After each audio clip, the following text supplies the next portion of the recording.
मेरे आका और मौला सल्लल्लाहु अलैहि वसल्लम के सामने जब हज़रत फ़ारूक आज़म रज़ी अल्लाह तआला अन्हु ने तौरात के सफ़े पढ़े ना, तो मेरे आका और मौला सल्लल्लाहु अलैहि वसल्लम का चेहरा अनवर का रंग मुतग़य्यर हो गया, हुजूर को जलाल आ गया।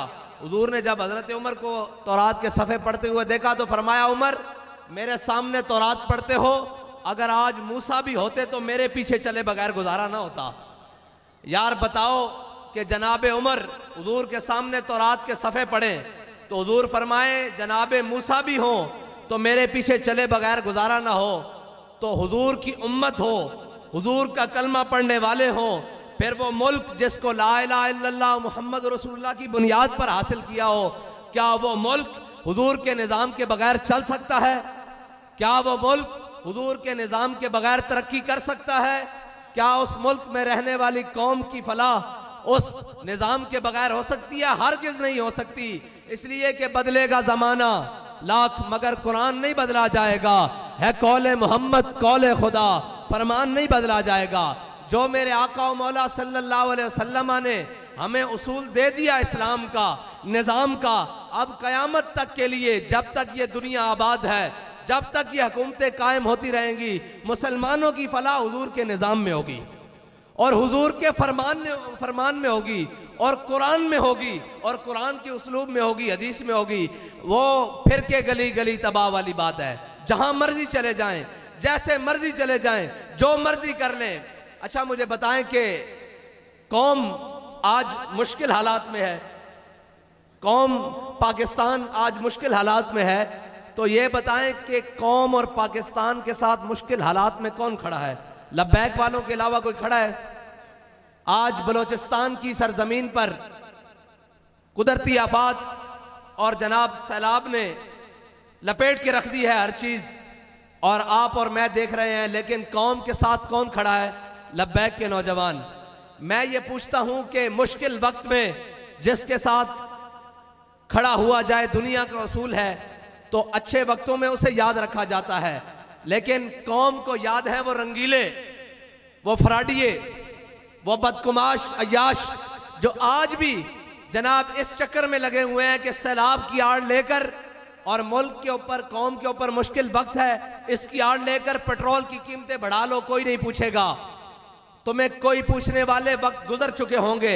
हाँ, तुमसे हर बात का हिसाब लिया जाएगा और वो वक्त दूर नहीं है जब इंशाअल्लाह हमारे हाथ तुम्हारे गिरेबान के अंदर होंगे और हम तुमसे ये पूछेंगे कि जब, और हर उससे पूछेंगे कि जब आशिकाने रसूल का खून रोडों के ऊपर बह रहा था, तो वो जो अपने आप को कहते हैं कि हम अदलिया हैं, हमारी इज्जत की जाए, तुम्हारी इज्जत खाक की जाए, कि तुम ये सियासी मामलात और जनाब असम्बलियों के अंदर नूरा कुश्ती के लिए रात को अदालतें खोल लो और कौम पानी के अंदर डूबती रहे, कौम गोलियों से मरती रहे, कौम सर्दी की रातों में ठिठुरती रहे, कौम के सर के ऊपर कोई खैमा ना हो, तो तुम्हारी ये कोटे भंग पी कर सो रही हैं। मैं हर एक से कहता हूं कि ताकतें तुम्हारी हैं, खुदा हमारा है, ये याद रख लेना। तुम समझते हो कि हम तुम्हारी अदालतों से, इन कोर्टों से, इन फैसलों से डरते हैं, हमें इनसे कोई भार नहीं।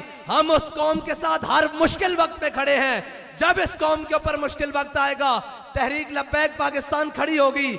आज मैं उन कोर्टों से पूछता हूं, भंग पी कर सो रहे हो, कौम सैलाब के अंदर मर रही है, रोजाना बैराजों से सैकड़ों लाशें मिल रही हैं, तुम्हारा कानून कोर्ट उसके लिए खुलता है जो ताकतवर है, कमजोर और मजलूमों के लिए तुम्हारी कोर्टें आधी रात के वक्त नहीं खुलती।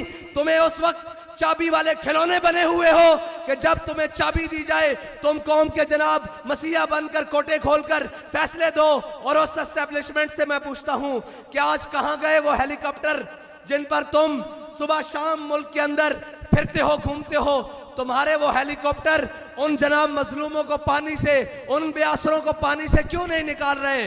वो जनाब इसलिए नहीं निकाल रहे कि तुम उन गर्म और ठंडे कमरों में अयाशी से सो रहे हो। तुम्हें क्या खबर कि कौम की इस वक्त क्या हालत बन चुकी है? तुम्हें इससे गर्ज है कि तुम्हारी अयाशियां सलामत रहें। हुक्मरान वो नहीं होते कि जो अपनी अयाशियों के लिए कौम को डूबता फिर रहे हैं। हुक्मरान कौन होते हैं? मैं तुझको बताता हूं तकदीर उमम क्या है। शमशीर और सुना अव्वल, ताउस और रुबाब आखिर। हुक्मरान कौन होता है? हुक्मरान वो होता है जो 36 लाख मुरब्बा मील का हाकिम हो और जनाब कहे कि अगर दरियाए फुरात के किनारे बकरी का बच्चा भी मर गया तो उमर से पूछा जाएगा। ओए मैं तुमसे पूछता हूं कि दरियाए फुरात के किनारे बकरी का बच्चा मर जाए तो उमर से पूछा जाएगा बलोचिस्तान से बहकर यहां लाश आने वाली, जो बहकर लाश आई है उस बच्चे की, क्या उसका तुमसे नहीं पूछा जाएगा कि तुम किस ख्वाबे गरां और ख्वाबे खरगोश में सो रहे हो? तुम्हें कब होश आएगी और कब तुम कौम का पूछोगे कि कौम किस हालत में है? लेकिन इकबाल कहता है कि अच्छी बात है, मुसलमानों ने भी अपने रंग बदल लिए हैं, अपनी बातें बदल ली हैं, अपना मयार और अतवार बदल लिया है। इनको गर्ज नहीं है कि जनाब जो इनको बात करे जी मौलवी सियासत आस्ते लगे, दसो भाई साड़ी सियासत बलोचिस्तान की है, लोग रोड रहे असी सियासत आस्ते गए नहीं, असी जाना बचाने आस्ते गए। लेकिन सियासत आस्ते वो लगे जिन्होंने अपने डिप्टी स्पीकर का ख्याल है लेकिन डुबती कौम का ख्याल नहीं है। जनाब तरसती कौम का और भुख नाल मरदी कौम का ख्याल नहीं है। इन्हां अयाशां और बदमाशां नूं कोई पुछण वाला नहीं है कि ओए तुहानू पाकिस्तान की हुक्मरानी इस वास्ते दी गई कि एक इथों टुरे पेशावर तो ते लाहौर तक उसके प्रोटोकॉल ही सीधे आते रहन और एक बच्चा जिसनों जनाब चुकन वास्ते कोई बंदा ही ना होवे और सखर बिराज के बूहियां दे उत्ते लाशां इस तरह घूम रही होन और जनाब सोन वाले कह रहे होन कि जनाब हम डॉलर मांगने के लिए IMF से आएंगे। मैंने कहा डॉलर वो IMF से जो तुम मांगने जा रहे हो वो तुम्हारे लिए जरूरत है, कौम को डॉलरों की जरूरत नहीं, कौम को किसी बागैरत और हिम्मत वाले हुक्मरान की जरूरत है। या रसूल अल्लाह लब्बैक लब्बैक लब्बैक या रसूल अल्लाह लब्बैक लब्बैक लब्बैक या रसूल अल्लाह लब्बैक लब्बैक लब्बैक। मैं कसम खा के कहता हूं कि कौम को डॉलरों की जरूरत नहीं, इस मुल्क को डॉलरों की जरूरत नहीं, इस मुल्क को किसी के आगे जनाब दामन फैलाने की जरूरत नहीं। इस मुल्क को इस वक्त किसी गैरतमंद हुक्मरान की जरूरत है। इसको मुल्क को, इस वतन को इस वक्त किसी जनाब जिंदा जमीर रखने वाले शख्स की जरूरत है जो इन सब के सामने खड़ा होकर कहे कि ओए चोरों 75 साल से तुमने इस कौम का खून भी पिया है, इसको लूटा भी है, इसको खाया भी है। कब तुम्हारा ये शिकम और तुम्हारे वो जनाब बैरून मुल्क और जनाब तुम्हारे वो सरे महल और लंदन और जनाब स्विस बैंक के पेट भरेंगे? ये कौम अब डूबती मर रही है अपने ही पानी के अंदर। कब वो कौम के हाकिम और वो कब कौम के सरदार और कौम के वडेरे जागेंगे?